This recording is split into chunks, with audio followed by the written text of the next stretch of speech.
Stage 3 for Juan. Merci. All right, good evening.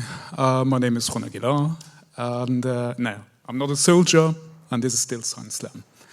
I'm a digital archaeologist, as I've been introduced, and what I'm doing is I'm investigating ancient buildings, buildings which have ceased to exist. And to give you one example is, for example, this is young me standing in front of, as you know, the skyline of New York City. And I think we have all done this, to take pictures of ourselves in front of famous buildings. And this is also just a memory I did, well, my mother did, just of my first trip to New York City.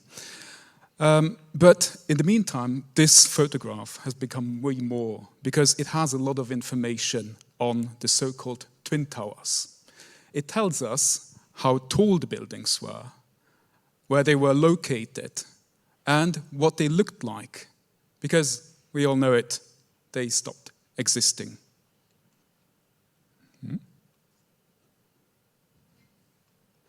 There we go.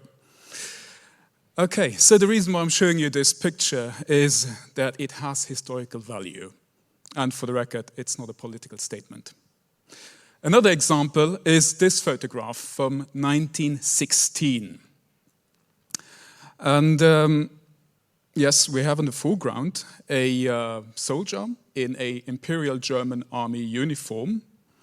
And he's standing in front of the Nebi Yunus mausoleum, which is on a hill on the outskirts of the city of Mosul in northern Iraq. The mausoleum contained the tomb of the prophet Jonah. And in Arabic, prophet Jonah means Nebi Yunus. And you might know him because he's the one who got swallowed by a big fish in the Bible. So Nebi Yunus is very important in Islam, and this is why many Muslims flocked to his tomb for centuries. But I'm sure this soldier also just wanted to create a memory of his stay there. But for my research, actually my PhD project, it is way more important, because this landscape ceased to exist. In the 1920s, the minaret of the mausoleum collapsed, and it was replaced by a new one. In the 1960s, big roads coming from Mosul were built around, as well as many houses on the surrounding land were erected. In the 1980s, all the houses around the mausoleum were raised to make room for enlargements of the mausoleum, as well as a terrace system. In 2014, then, the Islamic State, the so-called Islamic State, took control over Mosul, and they completely destroyed it. This is what the Nebi Yunus Hill looked like in 2018. I flew my drone over the site to document the extent of the damage which has been caused by the Islamic State. And, well, that was not everything. Because the Islamic State, actually, by demolishing the mausoleum, they found the 2,700-year-old Assyrian palace underneath. So they gained access to it because the mausoleum was built on this Assyrian palace. You can see plenty of footage from my GoPro camera, which is mounted to my chest. So what the Islamic State then did was to dig hundreds of meters of tunnels to steal artifacts from this palace, and to sell them on the black market, presumably. This is called looting and trafficking of cultural property, and these are punishable crimes. So when the Iraqi army liberated the city in 2017, my work began. Being a part of a team from the University of Heidelberg, I traveled to Mosul to investigate these tunnels and to see what remains to be learned of this Assyrian palace. Because to show their might, the Assyrian kings, they built large palaces with big, gigantic statues, like these human-headed winged bulls, which we can now marvel at the Louvre, the British Museum, and, of course, the Iraqi National Museum. So my research question was, what did the palace on the Abbey Neimënster hill look like? As a digital archaeologist, my plan was to do a 3D scan of all the tunnels. My team of Iraqi archaeologists and workers and I first had to clean all the tunnels, because in the meantime, since the liberation, many tunnels had collapsed. And doing a 3D scan is like taking a group picture. Everything, everyone needs to be visible at the moment when you are taking the picture, because later you cannot change or remove anything, or not much. So speaking of group photo, this is actually my team of brave Iraqi men who endured a lot and who made everything possible you're about to see next. And they endured a lot because it was really hard working in these tunnels. I measured, for example, 26 degrees Celsius and almost 100% of humidity inside the tunnels. And within a few minutes, you will be completely soaked. So this is the reason why I purchased this plate carrier. So I'm not with the military. I purchased this plate carrier to have all my stuff safe, dry, and of course, easily accessible when I was working on my knees. I hope the remote control survives this. Okay, to do the 3D scan, I applied the technique of digital photogrammetry, which requires me to take a lot of pictures, together with a strong lamp, of course, to light the tunnels, and my mobile phone to control the camera. Later, my computer would generate 3D models from these photographs. This way, over 350 meters of tunnels were captured in 3D. I 3D scanned also the surface with my drone. First, we sprayed markers on the ground, of which we would then take the GPS coordinates. It's the same thing as using our mobile phones just to know where we are on the map. By doing that, I could georeference all my 3D models.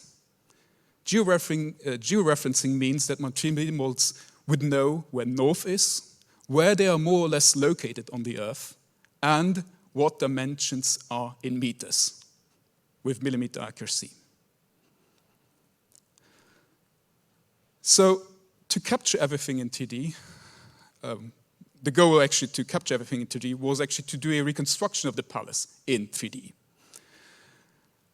Architectural features like walls, floors, gates, sculptures could be extracted from the point cloud.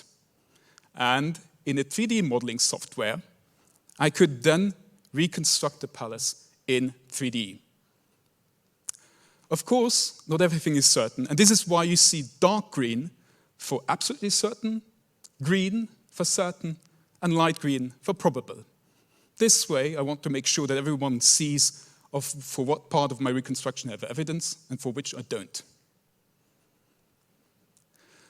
By 3D modeling my palace, I observed that there are plenty of deformations. If I add now a completely horizontal plane to it, you can see that stone blocks from this floor are not on the same height. So I wanted to understand this phenomenon of the deformations, but I had to do this by studying the surface, because as you remember from the photograph of 1916, a lot has been going on the surface, and I thought it may have impacted the underlying Assyrian palace. So, to reconstruct the surface, I used aerial photographs from the Royal Air Force.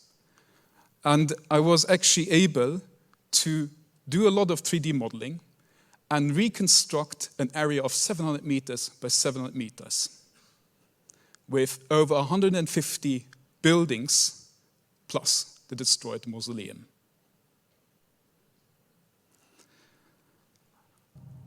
To get a better impression of the dimensions of the Abbey Neimënster, I also created a virtual reality application.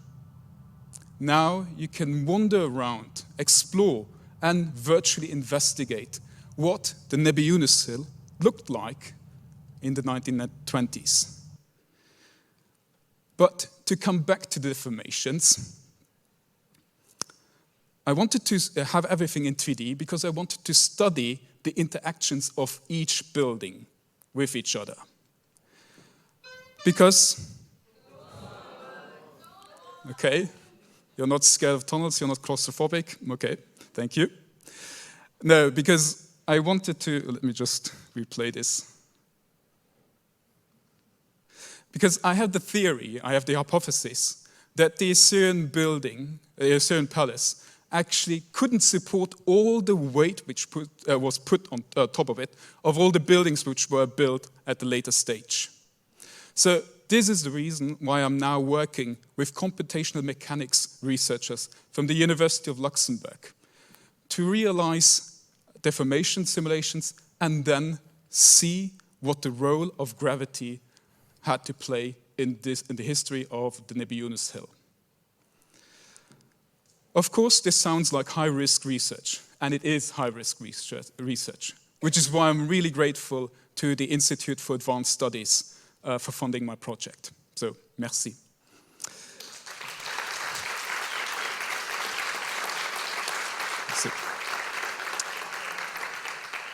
Okay, just to come to an end, I heard the horn.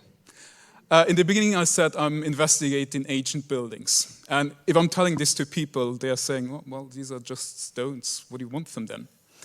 Well, of course, I'm an archaeologist. This is not how I'm seeing it. Because a few weeks ago, an Iraqi archaeologist and a friend, his name is Ammar, he visited me here in Luxembourg. And, finishing. And I was very proud to show him my hometown of the city of Luxembourg. Of course, in the background, you see plenty of stones. And, of course, you're just saying, okay, well, what about this? But we attach history, identity, sometimes a sense of belonging, sometimes memories to these stones and buildings. And this is why I hope that my research may give something back to the people of Iraq and Mosul, who endured a lot in these last decades. So, not just stones, not just science, but cultural heritage. Merci.